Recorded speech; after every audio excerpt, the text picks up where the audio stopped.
तो एक दिन अल्लाह के नबी इस पहाड़ पे तशरीफ लाए, सुबह का वक्त, फजर से पहले का वक्त। इस पहाड़ पे खड़े होकर खाने काबा की तरफ रुख करके अल्लाह के नबी ने हाथ उठाए और अल्लाह से यह दुआ की कि अल्लाह, मुसलमानों पर जिस तरह का जुल्म हो रहा है, ए अल्लाह, अबू जहल या उमर दोनों में से तू जिसे पसंद करे उसे ईमान वाला बना दे। अबू जहल या खत्ताब के बेटे उमर, दोनों में से तू जिसे पसंद करे ईमान वाला बना दे। ये दुआ आप सल्लल्लाहु अलैहि वसल्लम मांग रहे थे, ये दुआ मुकम्मल की ही थी आपने कि अबू जहल कहीं से आ गया। वहां पे अबू जहल जो दुश्मन खुदा था, दुश्मन दीन खुदा था, दुश्मन रसूल खुदा था, जिसके सीने में नफरत का काला धुआं भरा था, जिसके सांसों में सांपों की फुनकार थी, अल्लाह के नबी को तन्हा देख के आपा खो बैठा।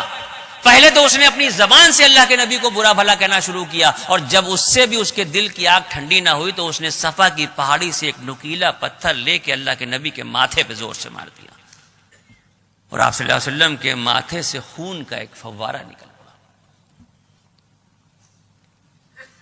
ये नजारा मक्के के एक साहिब हैसियत शख्स अब्दुल्ला इब्न जुदान की बांदी खड़ी देख रही थी। एक तो औरत थी, दूसरे गुलाम थी, मक्के में दामों बिकी हुई थी। क्या बिसात उसकी जो ऐसे माहौल में कुछ बोल सके। वो अपनी जगह गुस्साई तिलमिलाई खड़ी हुई थी, उसका बस नहीं चलता था कि वो आगे बढ़ के अबू जहल का मुंह वो चले, लेकिन बेबसी के आलम में अभी वो खड़ी थी कि अबू जहल तो वहां से चला गया। उसके कानों में किसी के आने के मजबूत कदमों की चाप सुनाई दी,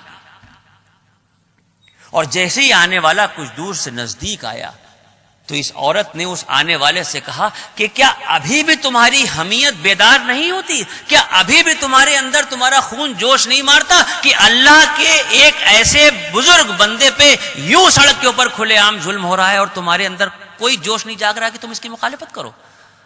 ये आने वाले कौन थे?